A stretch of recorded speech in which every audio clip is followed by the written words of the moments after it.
ಅಯ್ಯೋ ಅಕ್ಕ ಇದೆಲ್ಲ ಏನು ತಗೊಂಬಿಟ್ಟು ಬರಕ್ ಹೋದೆ ತರಕಾರಿನ? ಅಯ್ಯೋ ಲಕ್ಷ್ಮು, ಅಯ್ಯೋ ನಾನು ತರಕಾರಿ ಮಾರ್ತೀನಲ್ಲ, ಇನ್ನು ಯಾಕೆ ಹಬ್ಬ ಬೇರೆ ಐತೆ ನಾಳೆ, ಅದಕ್ಕೆ ನೀವನ್ನ ಉಪಯೋಗಿಸ್ಕೊಂಡ್ಲಿ ಅಂತ ಹೇಳ್ಬಿಟ್ಟು ತಗೊಂಬಿಟ್ಟು ಬಂದೆ. ಎಲ್ಲ ಚೆನ್ನಾಗಿ ವ್ಯಾಪಾರ ಆಯಿತು ನನಗಂತೂ. ಅದಕ್ಕೆ ಇನ್ನು ಹೆಂಗಿದ್ರು ನೀವು ಸಂತೆಗೆ ಹೋಗಿ ಹೋಯ್ತೀರ ತಗೊಂಬಿಟ್ಟು ಬರೋಕ್ಕೆ ಅಂತ ಹೇಳ್ಬಿಟ್ಟು, ಹಾಂ ಅದಕ್ಕೆ ತಗೊಂಬಿಟ್ಟು ಬಂದಿದ್ದು ನಾನು. ಅಯ್ಯೋ ಇದೆಲ್ಲ ಏನಕ್ಕೆ ತಗೊಂಬಿಟ್ಟು ಬರಕ್ಕೆ ಹೋದೆ ಹೇಳು? ಅಯ್ಯೋ ಸುಮ್ಕೆ ನೀನು ಇರೋದೇನಿಯ ಇಲ್ಲ ಬಿಡು. ನಾನು ಹೆಂಗೋ ತಗೊಂಬಿಟ್ಟು ಬರ್ತಾಯಿದ್ನಮ್ಮ. ನೀನು ವ್ಯಾಪಾರಕ್ಕೆ ಅಂತ ಇಟ್ಕೊಂಡಿರ್ತೀಯ. ಈಗ ತಾನೇ ಎಲ್ಲ ಲಾಭ ಬರ್ತೈತೆ.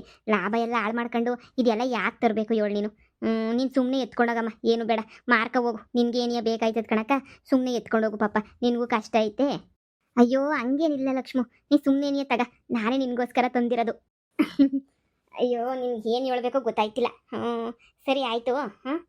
ತಗತೀನಿ ಬಿಡು. ಮತ್ತೆ ಪಾಪುಗೆ ಬಟ್ಟೆ ಗಿಟ್ಟೆಲ್ಲ ತಗೊಂಡೋ ಇಲ್ಲ ಅಂದರೆ ನೋಡಿ ಇಲ್ಲೇನಿಯ ಕೊಡಿಸ್ತೀನಿ ತಗೊಳ್ಳಿವಂತೆ. ಅಯ್ಯೋ ಬೇಡ, ಬೇಡ ಲಕ್ಷ್ಮು ಬೇಡ. ಸುಮ್ಕಿನಿ ಯಾಕೆ? ಬೇಡ ಬೇಡ ಸುಮ್ಕಿರು. ಅಲ್ಲ ಏನಾಯ್ತದೆ? ಪಾಪುಗೊಂದು ಜೊತೆ ತಗೊಳ್ಳಿವಂತೆ ಬಾ. ಬ್ಯಾಡ. ಅದು ಅದೇ ನನ್ನ ಗಂಡ ಅವರು ಬ್ಯಾಡ ಅಂದ್ರೂ ನಾನು ಹೇಳಿರಲಿಲ್ಲ ತಗೊಂಬಿಟ್ಟು ಬರ್ರಿ ನಾನು ಮಾತೇ ಆಡ್ಸಲ್ವಲ್ಲ ಲಕ್ಷ್ಮು. ಯಾಕೆ ಬೇಕು ಮದುವೆ ಮಾಡ್ಕೊಂಡು ನಂದು ಡೈವರ್ಸ್ ಆಗೋಗ್ಬಿಟ್ಟೈತೆ. ಇಷ್ಟೆಲ್ಲ ಆದಮೇಲೆ ಸುಮ್ಕಿನೇ ನೀ ಯಾಕೆ ಅಂತಂದ್ರೂ ಮನೆಗೆ ತಂದ್ಬಿಟ್ಟು ಬಟ್ಟೆ ಗಿಟ್ಟೆ ಎಲ್ಲ ತಂದು ಕೊಟ್ಟೋದ್ರು. ಬ್ಯಾಡ ಅಂತ ಹೇಳ್ದೆ. ನಾನು ಬೇರೆ ನನ್ನ ಮಗಂಗೆ ಒಂದು ಜೊತೆ ತಂದಿದ್ದೆ. ಎರಡು ಮೂರು ಜೊತೆ ಆಗೋದು ನನ್ನ ಮಗಂಗೆ. ಇನ್ನೇನು ಬಟ್ಟೆ ತಗೊಳಂಗಿಲ್ಲ ಅಂತ ಅಂದ್ಕೊಂಡ್ರೆ ಈಗ ನೋಡು ನಮ್ಮ ಅಪ್ಪನೂ ತಂದು ಕೊಟ್ಟೈತೆ ಮೊಮ್ಮಗಂಗೆ ಅಂತ ಹೇಳ್ಬಿಟ್ಟು ಸುಮ್ಮನೆ ಅವನಿಗೆ 3-4 ಜೊತೆ ಬಟ್ಟೆ ಆದವು. ಅದಕ್ಕೆ ಈಕಿತ ನಾನಂತೂ ಇನ್ನೇನು ಬಟ್ಟೆ ಗಿಟ್ಟೆ ತಗೊಂಡೋಕ್ಕೋ ಏನಕ್ಕೂ ಹೋಗಕ್ಕಿಲ್ಲ ನೋಡು. ಹಂಗಾದ್ರೆ ಮತ್ತೆ ನಿನ್ನ ಗಂಡನೂ ಇವಾಗ ಮತ್ತೆ ಮಾತಾಡ್ತಾನ ಬಂದು? ಇಲ್ಲ ಇಲ್ಲ ಇಲ್ಲ, ಮಾತಾಡೋದು ಗಿತ್ತಾಡೋದು ಎಂಥದೂ ಇಲ್ಲ ಲಕ್ಷ್ಮು. ಸುಮ್ಕೆ ಏನಿಯ ಮರುವಾದಿ ಇರ್ತದ? ಮಾನ ಮರುವಾದಿ ಇರೋರಾದ್ರೆ ಹಂಗೆಲ್ಲ ಇರೋಕ್ಕಿಲ್ಲ. ಮೊದಲೆಲ್ಲ ತಪ್ಪು ಮಾಡಿದ್ದೀನಿ ಅಂದರೆ ಈಗಲೂ ಮಾಡ್ತೀನ? ನನಗಂತೂ ಶಾನೆ ಬೇಜಾರೈತೆ ನನಗಂತೂ. ಅವಾಗೆಲ್ಲ ಕಳ್ಕೊಂಬಿಟ್ಟೆ ನನ್ನ ಗಂಡನ. ಇವಾಗ ಬೇರೆ ಯಾರಿಗೋ ಗಂಡ ಆಗವನಿ. ಇವಾಗ ನಾನು ಅವಳ ಕಡೆಯಿಂದ ನಾನು ಕಿತ್ಕೊಂಡ್ರೆ ಮರುವಾದಿ ಇರ್ತದ? ನನಗೇನೋ ಇಷ್ಟ ಇಲ್ಲ. ಆದರೆ ಬಂದು ಮುಗಿನ ನೆಪ ಹಾಕೊಂಡು ಬರ್ತಾರೆ. ಇನ್ನು ಮ್ಯಾಲೆ ಹೇಳ್ಬಿಡ್ತೀನಿ ತಗ. ಮಗನ ನೋಡಂಗಿದ್ರೆ ಈಚೆ ಕಡೆ ನೋಡು. ಆಗಲೇ ಹೇಳ್ಬಿಟ್ಟಿದ್ದೀನಿ, ಮಗ ನೋಡಂಗಿದ್ರೆ ಈಚೆ ಕಡೆ ನೋಡ್ಕೊಂಡು ಹೋಗಪ್ಪ, ಮನೆಗೆ ಬರಬೇಡ ಅಂತ ಹೇಳ್ಬಿಟ್ಟು. ಅಲ್ಲ ಲಕ್ಷ್ಮಿ, ಅಕ್ಕಪಕ್ಕದವ್ರು ನೋಡಿದ್ರೆ ಏನು ಅನ್ಕೊಳಕ್ಕಿಲ್ಲ ಹೇಳು? ಅದೇಯ ಮತ್ತೆ. ಬ್ಯಾಡ ಬಿಡಮ್ಮಿ, ಸುಮ್ಮನೆ ಯಾಕೆ? ಹೊಸ ಜೀವನ ಶುರು ಮಾಡ್ಕೊಂಡಿದ್ದೀಗಲ್ಲ ಮಾಡ್ಕ. ನೀನು ಹೇಳಿದ್ರೆ ಬೇಕಾದ್ರೆ ಚೆನ್ನಾಗಿರೋ ಹುಡುಗನೇ ನೀ ಹುಡುಕ್ ಮಾಡ್ತಿದ್ದೆ. ನೀನು ಬೇರೆ ಮದುವೆ ಬ್ಯಾಡ ಬ್ಯಾಡ ಬ್ಯಾಡ ಅಂತ ಹೇಳ್ತಿದ್ದೀಗ ಮದುವೆಯ. ಅದಕ್ಕೆ ನಾನು ಸುಮ್ಕಿದ್ದೀನಿ. ಇಲ್ಲಾಂದರೆ ಗೊತ್ತಿರೋರೇ ಇದ್ರೂ ಮಾಡ್ತಿದ್ದೆ. ಅಯ್ಯೋ ಬೇಡ ಲಕ್ಷ್ಮಿ, ಈ ಮದುವೆ ಸಾವಾಸನೇ ಬೇಡ. ನನ್ನ ಜೀವನ ಎಲ್ಲ ನನ್ನ ಮಗನಿಗೋಸ್ಕರ ಕಳೆದು ಬಿಡ್ತೀನಿ. ಈ ಮದುವೆ ಗಿದ್ವೆ ಎಲ್ಲ ಏನು ಬೇಡ. ಹೆಂಗೋ ಇವಾಗ ಒಂದು 4 ಕಾಸು ಹುಡ್ತಾಯ್ತಲ್ಲ ಸಾಕು. ಈಗ ನಮ್ಮ ಮನೆ ವಂಶಕ್ಕೆ ಅದು ಯಾಕೋ ಗೊತ್ತಿಲ್ಲ, ಗಂಡಸರು ಆಗಿ ಬರೋದೇನಿಯ ಇಲ್ಲ, ಗಂಡುಗಳೆಲ್ಲ ಬಿಟ್ಟೋಗೋದೇನಿಯ. ಅಯ್ಯೋ ಅದಕ್ಕೆ ಸುಮ್ಮನೆ ಇನ್ನೊಂದು ಮದುವೆ ಆದ್ರೂ ತಾಪತ್ರಯನೇನಿಯ. ಸುಮ್ಮನೆ ಸಂತಾಕಿರಕ್ಕಿಲ್ಲ. ಇವನು ಬಿಟ್ಟು ಇವನು ಅಂತ ಹೇಳ್ಬಿಟ್ಟು ಪದೇ ಪದೇ ಪದೇ ಅದೇನೇನಿಯ ಆಯ್ತದೆ. ಸರಿ ಬಿಡು. ನಿನ್ಗೆ ಇಷ್ಟ ಇಲ್ಲ ಅಂದರೆ ಬೇಡ. ಸರಿ ಕುಂತ್ಕ, ಕಾಪಿನ ಇಕ್ಕೊಂಬಿಟ್ಟು ಬರ್ತೀನಿ. ನೀನು ಸುಮ್ಮನೆ ಹೊಂಟೋಯ್ತೀಯ. ಊಟನೂ ಮಾಡಂಗಿಲ್ಲ ನೋಡಿ ನೀನಂತೂ. ಇಲ್ಲ ಇಲ್ಲ ಹೋಗ್ಬೇಕು ನಾನು. ನಮ್ಮ ಅಪ್ಪ ಒಂದೇನೇ ತರಕಾರಿ ಮಾರಕ್ಕೆ ಹೋಯ್ತಾಯ್ತು ಇವಾಗ. ನಿನ್ನ ಮುಗಿನ ನೋಡ್ಕೊಳಮ್ಮ, ನಾನು ಹೋಗ್ಬಿಟ್ಟು ತರಕಾರಿ ಮಾರ್ಕೊಂಬಿಟ್ಟು ಬರ್ತೀನಿ ಅಂತ ಹೇಳ್ಬಿಟ್ಟು ಅಪ್ಪನೇ ತೊಳ್ಕೊಂಡು ಹೋಯ್ತಾಯ್ತಿ ತರಕಾರಿ ಏನು ಗಾಡಿಯ. ನನಗೂ ಈಗ ಏನು ಕೆಲಸ ಇಲ್ಲ. ಅದಕ್ಕೆ ನಾನು ಯೋಚನೆ ಮಾಡ್ತಾ ಇದ್ದೀನಿ, ಯಾರೇ ಏನಾದರೂ ಮಾಡನಿ ಅಂತ ಹೇಳ್ಬಿಟ್ಟು. ಅರ್ಥವಾಯ್ತಿಲ್ಲ ಏನು ಮಾಡೋದು ಏನು ಬಿಡೋದು ಅಂತ ಹೇಳ್ಬಿಟ್ಟು. ಹೌದಾ, ನೋಡೋಣ ಬಿಡು, ಅದಕ್ಕೊಂದು ವ್ಯವಸ್ಥೆ ಏನಾರ ಮಾಡ್ತೀನಿ. ನಿನ್ಗೇನು ಮಾಡೋಕ್ಕೆ ಇಷ್ಟನೋ ಅದನ್ನು ಮಾಡಿವಂತೆ, ನಾನೇ ನಿಂಗೆ ಸಹಾಯ ಮಾಡ್ತೀನಿ ಸರಿನಾ? ಇಬ್ಬಿಬ್ರು ದುಡಿದ್ರೆ ಮನೆಯಾಗ ಏನೋ ಒಂದು ಆಯ್ತದೆ. ಇನ್ನು ನನ್ನ ಗಂಡ ಬಟ್ಟೆ ಅಂಗಡಿಗೆ ಹೋಯ್ತಾನೆ, ನಾನು ನೋಡು ಎಗ್ ರೈಸ್ ಅಂಗಡಿ ಹಾಕ್ಕೊಂಡಿದ್ದೀನಿ. ಹಂಗೆ ನಿಮ್ಮ ಅಪ್ಪ ಒಂದು ನೀನಂತೂ ಮಾಡ್ಕೊಂಡು ಹೋದ್ರೆ ಹೆಂಗೋ ಆಯ್ತದೆ. ನೋಡೋಣ ಹೇಳು, ನಾನು ನಿಂಗೆ ಹೇಳ್ತೀನಿ ಏನಾರ ಕೆಲಸ ಇದ್ದರೆ. ಸರಿ ಲಕ್ಷ್ಮು, ನಾನು ಇನ್ನು ಬರ್ತೀನಿ. ಸರಿನಾ? ತರಕಾರಿ ಬುಟ್ಟಿ ಒಳಗಡೆ ಕಿಕ್ಕ ಬುಟ್ಟಿ ಆಮೇಕಿಂದ ವಾಪಸ್ ಕೊಡುವಂತೆ. ಹಬ್ಬ ಕಳೆದ್ಮೇಲೆ ಏನಿಯ ಕೊಡು, ಅರ್ಜೆಂಟ್ ಏನೂ ಇಲ್ಲ, ಎತ್ಕ. ಸರಿ ಸರಿ ಆಯ್ತಾಯ್ತಕ್ಕ. ಯಪ್ಪ ಪಾಪ ಎಷ್ಟೊಂದು ತರಕಾರಿ ತಂದು ಕೊಟ್ಬಿಟ್ಟು ಹೋದ್ಲಲ್ಲ ಇವಳು. ಬ್ಯಾಡ ಬ್ಯಾಡ ಅಂದ್ರೂ ಇಷ್ಟೊಂದು ತರಕಾರಿಯ ತಂದು ಕೊಟ್ಟು ಹೋಗವಳಿ. ಅಯ್ಯೋ ಪಾಪ ಅವಳು ಮಾರ್ಕೋಬೇಕಿತ್ತು. ಪಾಪ ಏನೋ ನಾನು ಸಹಾಯ ಮಾಡಿದ್ನಲ್ಲ ಅಂತ ಹೇಳ್ಬಿಟ್ಟು ಅವಳು ತಂದು ಕೊಟ್ಟವಳೆ. ಬಿಡು, ನಾನು ಮುಗಿಗೊಂದು ಜೊತೆ ಬಟ್ಟೆ ನನ್ನ ಕೊಡ್ಸೋಣ ಅಂತ ಅಂದ್ಕೊಂಡ್ರೆ ಬಿಡು ತಗೊಂಡವ್ರಲ್ಲ ಇನ್ನೇನಂತೆ. ನನ್ನ ಗಂಡ ಎಲ್ಲಪ್ಪ ಇವತ್ತು ಲೇಟ್ ಆಯ್ತದ ಬರೋದು ಅಂತ ಹೇಳ್ದ, ಇನ್ನೂ ಬರಲೇ ಇಲ್ಲ. ಅಮ್ಮ, ಯಾಕಮ್ಮ ಬರೋಕ್ಕೆ ಹೋದೆ? ನಿನಗೆ ಎಷ್ಟು ಕಿತ ಹೇಳ್ಬೇಕಮ್ಮ ನಿನಗೆ? ಅಂಗಡಿ ತಾಗ ಬರಬೇಡ ಅಂತ ಹೇಳ್ಬಿಟ್ಟು. ನನಗೂ ನಿನಗೂ ಸೆಟ್ ಆಗಕ್ಕಿಲ್ಲ ಕಣಮ್ಮ, ನನ್ನ ಮಾತಾಡಿಸ್ಬೇಡ ಕಣಮ್ಮ, ಬರಬೇಡ ಕಣಮ್ಮ ಅಂದ್ರೂ ಬತ್ತಿಗ. ಈಗ ಸುಮ್ಕೇನೆ ಕಸ್ಟಮರ್ಗಳು ಬರೋ ಟೈಮ್ ಆಯಿತು ಕಣಮ್ಮ. ನೀನು ಯಾಕೆ ಬರೋಕ್ಕೆ ಹೋದೆ? ಸುಮ್ಮನೆ ಏನೇ ಹೋಗು. ಯಾಕ್ಲಾ? ನೀನು ಸಣ್ಣನಿದ್ದಾಗ ನಿನ್ಗೇನು ಗತಿ ಇಲ್ದಿದ್ದಾಗ ಏನು ಇಲ್ದಿದ್ದಾಗ ನಾನು ಬೇಕಾಗಿತ್ತು ನಿನಗೆ ಬಟ್ಟೆ ಗಿಟ್ಟೆ ಕೊಡ್ಸೋಕ್ಕೆ, ಸ್ನಾನ ಮಾಡ್ಸೋಕ್ಕೆ, ಎಲ್ಲ ಮಾಡೋಕ್ಕೆ. ಇವಾಗ ದೊಡ್ಡನಾಗೋಗ್ಬಿಟ್ಟಿದ್ದೀಗಲ್ಲ, ಎಂಡ್ರು ಬಂದ್ಬಿಟ್ಟವಳಲ್ಲ, ಅದಕ್ಕೆ ಏನು ಇವಾಗ ಎಂಡ್ರು ಬೇಕಾಗ್ಬಿಟ್ಟೈತಿ. ಅದೇ ನೀನು ಎತ್ತು ತಾಯಿ ನಾಳೆ ಹಬ್ಬದ ದಿನ ಬರೀ ಇದ್ರಾಗಿದ್ರು ಹಳೆ ಬಟ್ಟೆಗಿದ್ರು ನಿನ್ಗೇನು ಪರವಾಗಿಲ್ವಾ? ಹಿಂಗೆ ಹಳೆ ಬಟ್ಟೆಗೆ ನಿನಗೆ ಇರಬೇಕಾ ಹೇಳು? ಆ ಏನೋ ನಮ್ಮ ಅಮ್ಮಂಗೆ ಒಂದು ಜೊತೆ ಬಟ್ಟೆ ಕೊಡ್ಸೋಣ ಅನ್ನೋ ಯೋಗ್ಯತೆ ಇಲ್ಲ. ಎಂಡ್ರಿಗೆ ತಗೊಂಡೋಗಿ ಇಡ್ರಿಸ್ತೀಗಲ್ಲ. ನಿಂಗೆ ಹಬ್ಬ ಅಂತ ಹೇಳ್ಬಿಟ್ಟು ನೆನಪು ಬರೋಕ್ಕಿಲ್ವೇನ್ಲ? ಆ ಏನೋ ಇವಾಗ ಒಂದು ಕೆಲಸ ಸಿಕ್ಬಿಟ್ಟಿದ್ದಕ್ಕೆ ಹಿಂಗೆ ಬಿಲ್ಡಪ್ ಕೊಡ್ತೀಗಲ್ಲ. ಒಂದು ಸೀರೆ ಕೊಡಬೇಕು ಅನ್ನೋ ಯೋಗ್ಯತೆ ಇಲ್ವೇನ್ಲ ನಿನಗೆ? ನೀನು ಚಿಕ್ಕ ಮಗ ಇದ್ದಾಗ ನಾನು ಕಂಡ್ಲ ನಿನ್ನ ಎತ್ತು ಒತ್ತು ಕಷ್ಟಪಟ್ಟು ಸಾಕಿರೋದು ನಿಂಗೆ. ಬೇರೆ ಯಾವಳೂ ಸಾಕಿಲ್ಲ. ಇವತ್ತು ನೀನು ಒಂದೇ ಒಂದು ಜೊತೆ ಸೀರೆ ಕೊಡೋಕ್ಕೂ ಕುಬ್ಸ ಕೊಡ್ಸೋಕ್ಕೂ ಯೋಚನೆ ಮಾಡ್ತೀಗಲ್ಲ ನೀನು. ಲೆಕ್ಕ ಹಾಕ್. ನೀನು ಎಂಥ ಬೊಡ್ಡ ಇರಬೇಡ ಅಂತ ಹೇಳ್ಬಿಟ್ಟು.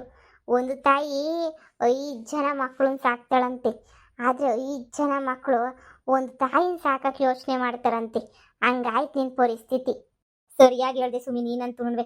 ನನಗಂತೂನುವೆ ಇಂಥ ಮಗ ಇದ್ಬಿಟ್ಟಿದ್ರೆ ಕುತ್ತಿಗೆ ಮೇಲೆ ಕಾಲಿಗೆ ಬಿಡ್ತಿದ್ನೇನೋ ಗೊತ್ತಿಲ್ಲ. ಅಲ್ಲ ಬಂದವಳು ಅಂಗಡಿ ತಕ್ಕೆ ಏನೋ ಹಬ್ಬದ ಟೈಮಾಗಿ ಬಂದವಳಪ್ಪ. ಒಂದು ಜೊತೆ ಸೀರೆ ಕೊಟ್ಟು ಕಳ್ಸೋಣ ನಂಗೆ ಇಲ್ದಿದ್ದಂಗೆ ಹಿಂಗೆ ಜೋರಾಗಿ ಮಾತಾಡ್ತಾನಲ್ಲೇ. ಅಯ್ಯಪ್ಪ ಥೂ. ಅಮ್ಮ ಒಳ್ಳೆ ಬಡ್ಕಂತೀಗಲ್ಲಮ್ಮ ನೀನಂತೂ ಸೀರೆ ಸೀರೆ ಸೀರೆ ಅಂತ ಹೇಳ್ಬಿಟ್ಟು ನನಗೆ ಹಂಗೇನೆ ತಿಕ್ಲಿಡಿಸ್ತಾ ಇದ್ದೀಗ ನೀನಂತೂ. ಆವತ್ತೇ ಹೇಳ್ಕೊಳ್ಸಿದ್ದೆ ಅಂಗಡಿ ತನಕ ಬರಬೇಡ ಕಣಮ್ಮ, ನಂಗೆ ಸಿಟ್ಟು ಹತ್ತಿಸ್ತೀಗ ನೀನು. ಅಂಗಡಿ ತನಕ ಬಂದ್ಬಿಟ್ಟು ಅಂತ 1000 ಕಿತ ಹೇಳಿದ್ದೀನಿ ಬರಬೇಡ ಅಂತ ಹೇಳ್ಬಿಟ್ಟು. ಇಲ್ಲ ಅಂಗಡಿ ತಕ್ಕೇ ಬರ್ಬೇಕು ನೀನು, ಅಂಗಡಿ ತಕ್ಕೇ ಬಂದವರೆ ಮಾಡಬೇಕು ಎಲ್ಲನೂ. ಈಗೇನು ಒಂದು ಸೀರೆ ತಾನೇ ಕೊಡ್ತೀನಿ, ದಯವಿಟ್ಟು ಇಲ್ಲಿಂದ ಹೊಂಟೋಗ್ಬಿಡು. ಇಲ್ಲಿ ಮಾತ್ರ ನಿಂತ್ಕೊಬೇಡ ನೀನು ಅಷ್ಟೇ ನೀನಿಯ. ನನಗೂ ಮಮ್ತಿಗೂ ಒಂದೊಂದು ಸೀರೆ ಕೊಟ್ಬಿಡು, ಒಯ್ತೀವಿ. ನಾವು ಹಬ್ಬ ಆಚರಿಸೋಣ ಅಂತ ಹೇಳ್ಬಿಟ್ಟು ಅಷ್ಟೇ ನೀನಿಯ. ಎಲ್ಲರೂ ಆಚರಿಸ್ತಾವ್ರಿ. ಯಾರು ಆಚರಿಸ್ತಿಲ್ಲ ಹೇಳು? ಹಳ್ಳಿನಾಗಿರೋರು ಎಲ್ಲರೂ ಹಬ್ಬ ಆಚರಿಸ್ತಾವ್ರಿ. ನಾವೇ ನೀನಿಯ ದಡ್ಡರಿದ್ರು ಅಂತ ಹೇಳಿದ್ರೆ ಆಚರಿಸ್ತಿಲ್ಲ. ನಾನು ಹೇಳಿಲ್ವಾ? ಹೋಗಿ ನನ್ನ ಮಗನ ತಾಗ ಒಂಚೂರು ಜೋರು ಮಾಡಿದ್ರೆ ನನ್ನ ಮಗ ಆಯ್ತು ಬಿಡಮ್ಮ ಅಂತ ಕೊಡಿಸ್ತಾನೆ ಅಂತ ನಾನು ಹೇಳಿಲ್ವಾ? ನೋಡ್ದ ಈಗ ಕೊಡಿಸ್ತೀನಿ ಅಂತ ತಗೊಬಿಟ್ಟು ಬಂದು ಕೊಡ್ತಾನೆ ನೋಡಿ. ಇವಾಗ ಹಾಗೆ ಸೆಂಟಿಮೆಂಟಾಗಿ ಮಾತಾಡಿದ್ರೆ ಕೊಡಿಸ್ತಾನೆ, ಜೋರಾಗಿ ಮಾತಾಡಿದ್ರೆ ಕೊಡ್ಸೋಕ್ಕಿಲ್ಲ ಅವನು. ಅದಕ್ಕೆ ಸೆಂಟಿಮೆಂಟಾಗಿ ಹೊಸಿ ಮಾತಾಡಿದ್ದು. ಸಾಕು ಹೇಳು, ನನಗೊಂದು ನಿನಗೊಂದು ಸೀರೆ ಬಂದ್ಬಿಟ್ರೆ ಇನ್ನೇನು ಬೇಕು? ಸಾಕು. ಅಷ್ಟೇ ಬಾರಿ. ಯಾರ ಮನೆಗನ್ನ ಒಬ್ಬಟ್ಟು ಊಟ ಕೊಡ್ತಾರೆ.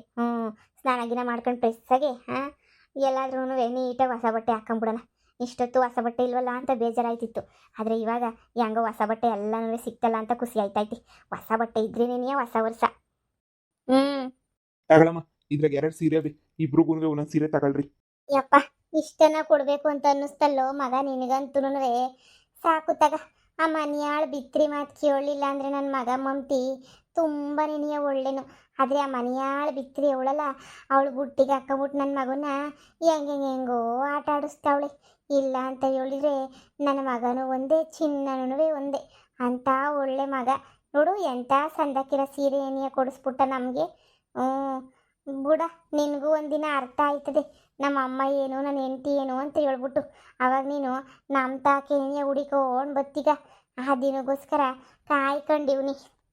ಅಮ್ಮ ಇವಾಗ ಸೀರೆ ಕೊಟ್ಟಿದ್ದಾಯ್ತು, ನೀನು ತಗೊಂಡಿದ್ದು ಆಯ್ತು. ಈಗ ಸುಮ್ಮನೆ ನಂತಾಗ ಮಾತಾಡಬೇಡ. ಇನ್ನು ಕೊಟ್ಟಿದ್ದು ತಗೊಂಡಿದ್ದು ಆದಮೇಲೆ ನೀನೇನು ಮಾತಾಡ್ತೀಗ ನೋಡಿ. ಸುಮ್ಕೆ ನೀನಿಯ ಸೀರೆ ಕೊಡ್ಸಿರೋಕೆ ಬಂದು ಇನ್ನೊಂದೇನೋ ಫಿಟ್ಟಿಂಗ್ ಇಕ್ಕು, ನಂತಾಗ ಇನ್ನೊಂದೇನೋ ಉಗಿಸ್ಕೊಂಡು ಮಾಡಿ ಇದೆಲ್ಲನೂ ನನಗಂತೂ ಬೇಕಾಗಿಲ್ಲ. ಅಯ್ಯೋ ಬುಡ್ಲ, ಈ ಬ್ಲೌಸ್ ಹೊಲಿಸ್ಕೊಳಕ್ಕೆ ಒಂದು 500 ರೂಪಾಯಿ ಕಾಸು ಕೊಟ್ಟಿದ್ರೆ. ಅಮ್ಮ ಈ ಸುಮ್ಕೆ ಹೋಯ್ತೀಯಾ? ನನ್ನ ತಗ ದೇವ್ರನೇನು ಕಾಸು ಗೀಸು ಅಂತ ಏನೂ ಇಲ್ಲ. ನನ್ನ ತಗ ಕಾಸೇನೇ ಇಲ್ಲ. ನನಗೆ ಸುಮ್ಕೆ ನೀನು ಬಲವಂತ ಮಾಡಕ್ಕೆ ಬರ್ಬೇಡ. ನನ್ನ ತಾಗ ಏನೂ ಇಲ್ಲ ಸರಿನಾ? ಸುಮ್ಮನೆ ನನಗೆ ತಿಕ್ಲತ್ತಿಸ್ಬೇಡ. ಈಗ ಹೋಗಿ ಸುಮ್ಕೆ ನೀನಿಯ. ಅಯ್ಯೋ ಬಾರೆ, ಅದ್ರಾಗ ಏನಂತೀನಿ ನಾಳೆ ನೆನೆಯ. ಈಗೇನು ಹೊಲಿಸ್ಕೊಳಕಾಯ್ತದ? ಇರೋ ಜಾಕೆಟ್ ಹಾಕೊಂಡು ಉಟ್ಕೊಳ್ಳೋಣ ಬಾ. ಏನ್ಲಾ ನೀ ಚಿಕ್ಕ ಹುಡುಗ ಇದ್ದಾಗ ನಿಂತಾಗ ಬಟ್ಟೆ ಗತಿ ಇಲ್ದಿದ್ದಾಗ ನಾನು ಕೊಡಿಸ್ತಿದ್ನಲ್ಲ, ನನ್ನ ತಾಗಿಲ್ಲ ಅಂದರೂ ಪರವಾಗಿಲ್ಲ. ಅಯ್ಯೋ ನನ್ನ ಮಗನೇ ಅಂತ ಹೇಳ್ಬಿಟ್ಟು ನಿನಗೆ ಇಡ್ರಿಸ್ತಿದ್ನಲ್ಲ. ಅದಕ್ಕೆ ಇವತ್ತು ನನಗೆ ಹಬ್ಬಕ್ಕೆ ಅಂತ ಹೇಳ್ಬಿಟ್ಟು ಏನೂ ಕೊಡಿಸ್ತಿಲ್ಲ ಅಲ್ವಾ ನೀನು? ಅಮ್ಮ ನೀನು ಹಿಂಗೆ ಮಾತಾಡ್ತಾ ಇದ್ರೆ ದೇವ್ರಣೆಗೂ ನಾನು ಏನು ಮಾಡ್ತೀನೋ ಗೊತ್ತಿಲ್ಲ. ಕಸ್ಟಮರ್ ಬರೋ ಟೈಮ್ ಆಯಿತು ಕಣಮ್ಮ. ನೀನು ಎದ್ದೋಗಮ್ಮ ಸುಮ್ಕೆನೆಯ. ಅಯ್ಯೋ ಏನೋ ಒಂದು ಮಾಡಿವಂತೆ, ನೀನು ಎದ್ದೋಗಿ ಸುಮ್ಕೆನೇ. ಸರಿ ಬಿಡು, ಆಯ್ತು. ಇಲ್ಲೇನು ಊಟ ಮಾಡ್ಕೊಂಡು ಕುಂತ್ಕೊಳ್ಳೋಕ್ಕೆ ಅಂತ ಹೇಳ್ಬಿಟ್ಟು ಏನು ಬಂದಿಲ್ಲ. ಆ ಮನೆಯಲ್ಲಿ ಮಾತು ಕೇಳೋದನ್ನ ಅವಸಿ ಬಿಡು, ಸರಿನಾ? ಉದ್ಧಾರ ಐತಿಯಾ? ಸರಿ ಬಿಡಮ್ಮ, ಆಯಿತು. ನಡಿ ಮಮತಾ, ಹೋಗೋಣ ನಡಿ. ಇಲ್ಲಿ ಏನಾರ ಒಳ್ಳೆ ಕೆಲಸ ಮಾಡೋಣೇನೆ ಅಲ್ವಾ? ಏನು ಒಳ್ಳೆ ಕೆಲಸ ಮಾಡೋಣ? ನೀನು ನನಗೆ ಸೀರೆ ಕೊಟ್ಟಿದ್ದೀಗಲ್ಲ, ಅದಕ್ಕೆ ಏನಾರ ಒಂದು ಕೆಲಸ ಮಾಡೋಣ ಅಂತ ಹೇಳ್ಬಿಟ್ಟು. ಅಮ್ಮ ನಿನ್ನ ಕೈ ಮುಗಿದು ಬಿಡ್ತೀನಿ ಕಣಮ್ಮ. ನಂಗೆ ಯಾವ ಒಳ್ಳೆ ಕೆಲಸನೂ ಬೇಡ, ಯಾವ ಕೆಟ್ಟ ಕೆಲಸನೂ ಬೇಡ. ನೀವು ಇಲ್ಲಿಂದ ಹೋಗ್ಬಿಟ್ರೆ ನಂಗೆ ಅದೇನೇ ತುಂಬ ಒಳ್ಳೆ ಕೆಲಸ ಅಂತ ಹೇಳಿದ್ರೆ ದಯವಿಟ್ಟು ಇಲ್ಲಿಂದ ಹೊಂಟೋಗ್ಬಿಡಮ್ಮ ಪ್ಲೀಸ್. ಆಯ್ತು ಬಿಡ್ಲಾ ಹೋಯ್ತೀವಿ. ಎಲ್ಲ ನೀವು ಅಮ್ಮುಡಿ ಕಮ್ಮುಡ್ ಬಂದ್ಬಿಟ್ಟೈತೆ. ಅಯ್ಯೋ! ನಮ್ಮ ಅಮ್ಮಂದೊಂದು ಕತೆ. ಅಯ್ಯೋ! ಬಿಡಂಗಿಲ್ಲ, ಕಟ್ಕೊಳಂಗಿಲ್ಲ. ಮಾತಿಗೆ ಮುಂಚೆ 9 ತಿಂಗಳು ಎತ್ತು ಹೊತ್ತು ಸಾಕಿ, ನಿನಗೆ ಗತಿ ಇಲ್ದಿದ್ದಾಗ ಹಂಗ್ ನೋಡ್ಕೊಂಡೆ, ನಿನಗೆ ಗತಿ ಇಲ್ದಿದ್ದಾಗ ಹಿಂಗ್ ನೋಡ್ಕೊಂಡೆ, ಹಂಗ್ ಮಾಡ್ದೆ, ಹಿಂಗ್ ಮಾಡ್ದೆ ಅಂತ ಹೇಳಿ ಇಷ್ಟುದ್ದ ಹೇಳ್ತಿರ್ತದೆ. ಅದಕ್ಕೇನೆ ನಮ್ಮ ಅಮ್ಮನ ಕೇಳಿಸ್ಕೊಂಡು ಸಾಕಾಗಿ ಸೀರೆ ಕೊಟ್ಟತ ಕಳಿಸ್ದೆ. ಹೋದ್ರೆ ಬೇಕಾದ್ರೆ ಸಂಬಳದ ದುಡ್ಡ ಕೊಟ್ರೇನೆ ಆಯ್ತು, ಇನ್ನೇನ್ ಮಾಡಕ್ಕಾಯ್ತದೆ. ನಮ್ಮ ಅಮ್ಮನೂನುವೆ ಹಬ್ಬದ ದಿನ ಅಲ್ವಾ, ಅತ್ತಾಗ ಹಾಕೊಂಡ್ರೆ ಬಿಡು. ಶಾನೆ ಹೇಳ್ಕೊಂಡು ಹೋಗಕ್ ಆಗಕ್ಕಿಲ್ಲ ಕಣಣ್ಣ. ಅವ್ರನ್ನೂನುವೆ ವಯಸ್ಸಾಯ್ತು ಅವ್ರಿಗೂನುವೆ. ಅವ್ರು ಬದಲಾಗ್ಲಿಲ್ಲ ಅಂದ್ರೆ ಅವರಿಂದ ದೂರ ಇದೀವಲ್ಲ. ಎಂದೋ ಒಂದಿನ ಒಂಚೂರು ಇಷ್ಟು ಕೊಟ್ರೆ ಏನಾಯ್ತದೆ ಹೇಳು? ಹೋಗ್ಲಿ ಬಿಡ್ಲ, ಏನಂತ ಏನ್ ದಾರೆಗೆ ಹೋಗೋರು ಕೊಡ್ಸಿಲ್ವಲ್ಲ. ನಿಮ್ಮ ಅಮ್ಮಂಗಲ್ವಾ ಕೊಡ್ಸಿರೋದು. ಹೋದ್ರೆ ಹೋಗ್ಲಿ ತಗ. ಹ್ಮ್. ನಾನು ಅಷ್ಟೇನೆ ನೆನ್ನೆ ತೇಜುಂಗ್ ತಗೊಂಡೋಗಿ ಸೀರೆ ಎಲ್ಲನೂ ಕೊಟ್ಬಿಟ್ಟು ಬಂದೆ. ಮಗುಂಗೊಂದ್ ಜೊತೆ ಬಟ್ಟೆ, ಮಾವಂಗೊಂದ್ ಜೊತೆ ಬಟ್ಟೆ ಎಲ್ಲ ಕೊಡಿಸ್ಬಿಟ್ಟು ಬಂದೆ. ಏನು? ಎಲ್ಲ ಕೊಡಿಸ್ಬಿಟ್ಟು ಬಂದ? ಅಲ್ಲ, ನೀನು ತೇಜ ಮಾತಾಡ್ತಾ ಇಲ್ಲ ತಾನೇ? ಮಾತಾಡ್ತಿಲ್ಲ. ಮಗಂಗೋಸ್ಕರ ಅಂತ ಹೋಗಿದ್ದೆ. ಇನ್ನೇನು ಬಟ್ಟೆ ತಗೊಂಡು ಹೋಯ್ತಿದ್ದೀನಲ್ಲ ಎಲ್ರಿಗೂ ತಗೊಂಡು ಹೋಗೋಣ ಅಂತ ತಗೊಂಡು ಹೋದೆ. ತೇಜ ಇವಾಗ ಮೊದಲು ಥರ ಇಲ್ಲ. ಫುಲ್ಲು ಬದಲಾಗೋಗ್ಬಿಟ್ಟವಳೆ ತೇಜ. ಮೊದಲು ಥರ ಇವಾಗೆಲ್ಲ ದುರಂಕಾರ ಪರಂಕಾರ ಇಲ್ಲ. ತರಕಾರಿ ಗಿರ್ಕಾರಿ ಮಾರ್ಕೊಂಡು ಅವಳ ಪಾಡ್ಗೆ ಅವಳು ಸಂದಕವಳೆ. ನೋಡಿದ್ರೆ ಗೊತ್ತಾಯ್ತದೆ ಸಂದಕ ಆರಾಮಾಗಿ ಹೆಂಗೋನುವೆ ಅವಳೆ ಅಂತ ಹೇಳ್ಬಿಟ್ಟು. ಹೆಂಗೋ ಅವಳು ಚೆನ್ನಾಗಿದ್ರೆ ಇನ್ನು ಅದಕ್ಕಿನ್ನೂ ಇನ್ನೇನು ಬೇಕು ಹೇಳು? ಅವಳು ಚೆನ್ನಾಗಿದ್ರೆ ನನ್ನ ಮಗುನೂ ಚೆನ್ನಾಗಿ ನೋಡ್ಕೊತಾಳಲ್ಲ ಅಂತ ಹೇಳ್ಬಿಟ್ಟು ನಾನು ಕೊಟ್ಟೆ. ತೇಜ ಇವಾಗಿದ್ದಂಗೆ ಇದ್ಬಿಟ್ಟಿದ್ದಿದ್ರೆ ನಾನಂತೂ ಡೈವರ್ಸ್ ಕೊಟ್ಬಿಟ್ಟು ಶಾಂತಮ್ಮನೇನು ಮದುವೆ ಮಾಡ್ಕೊತಿರ್ಲಿಲ್ಲ. ತೇಜುನ್ ಜೊತೆನೇ ಇದ್ಬಿಡ್ತಿದ್ದೆ. ಆದರೆ ನಮ್ಮ ತೇಜುಂಗ್ ದುರಂಕಾರ ಒಸಿ ಶಾನೆನ ಸಖತ್ತು ದೌಲತ್ತು ತೇಜುಂಗಂತೂನುವೆ. ಆವಾಗ ಇವಾಗ ಅದಕ್ಕೇನೆ ಅವಾಗ ಬಿಟ್ಬಿಟ್ಟಿದ್ದು. ಇವಾಗ ಬದಲಾಗವಳೆ. ಇವಾಗ ಇಷ್ಟ ಆಯ್ತಾಳೆ. ಆದರೆ ಏನು ಮಾಡೋ ಪರಿಸ್ಥಿತಿನಾಗ ನಾನಿಲ್ಲ. ಹ್ಮ್. ಈಗ ಶಾಂತಮ್ಮಂಗನ್ನ ಮಾತು ಕೊಟ್ಟಿದ್ದೀನಿ. ಶಾಂತಮ್ಮನ ನಂಬಿಕೆ ಉಳಿಸ್ಕೋಬೇಕು. ಏನು ಮಾಡೋಕ್ಕಾಯ್ತದೆ. ಈಗ ಮುದ್ದಿದಾಗ ತಗ್ಲಾಕೊಂಬಿಟ್ಟಿದ್ದೀನಿ. ಬ್ಯಾಡ ಕಣಣ್ಣು ಬ್ಯಾಡ, 2 ದೋಣಿ ಮೇಲೆ ಕಾಲು ಮಾತ್ರ ಇಕ್ಬೇಡ, ಈಗಲೇ ಹೇಳಿದ್ದೀನಿ. ಆಮೇಕಿನ್ ನರಕ ನೋಡ್ಬೇಕಾಯ್ತದೆ. ಎರಡೆರಡು ದೋಣಿ ಮೇಲೆ ಕಾಲು ಇಕ್ಬಿಟ್ಟೆ ಅಂತಂದ್ರೆ ಅಬ್ಬಬ್ಬಬ್ಬಾ! ಒಂದೇ ಕಿತ ಅದೇನೋ ಅಂತಾರಲ್ಲ, ನರಕ ನರಕ ಆಗೋಗ್ಬಿಡ್ತದೆ. ಬ್ಯಾಡ ಸುಮ್ನಿರು. ಇವಾಗ ಹೆಂಗಿದೀಗೋ ಶಾಂತಕ್ಕಂತಾಗೆ ಹಂಗೇ ಇದ್ಬಿಡು ನೆಮ್ಮದಿಗೆ. ಸುಮ್ಮನೆ ಮಗುನ್ ನೋಡ್ಬೇಕಾ? ಯಾವಾಗನ ಅನ್ನಿಸ್ದಾಗ ಹಂಗೆ ಹೋಗು ನೋಡ್ಕೊಂಬಿಟ್ಟು ಬಾ. ಅದ್ರ ಮ್ಯಾಲೆ ನೀನು ಏನು ಮನ್ಸಿಗೆ ಹಚ್ಕೊಳಕ್ ಹೋಗ್ಬೇಡ ನೋಡು. ಹಂಗೇನು ಹಚ್ಕೊಂಡ್ಲಿಲ್ಲ. ಸುಮ್ಮನೆ ಮೊದ್ಲಿಂದ ಇದ್ನಲ್ಲ ಜೊತೆಗೆ, ಬದಲಾಗವಳೆ ಅಂತ ಅನ್ನಿಸ್ತು ಅದಕ್ಕೆ ಹೇಳ್ದೆ ಅಷ್ಟೇ ನಿನಗೆ. ಹ್ಞೂ. ಸರಿ ಬಾ, ಇನ್ನೇನು ಕಸ್ಟಮರ್ ಬರೋ ಟೈಮ್ ಆಯಿತು. ಕೆಲಸ ಶುರು ಮಾಡ್ಕೊಳ್ಳೋಣ. ಹ್ಞೂ. ನಡಿಯೋಣ.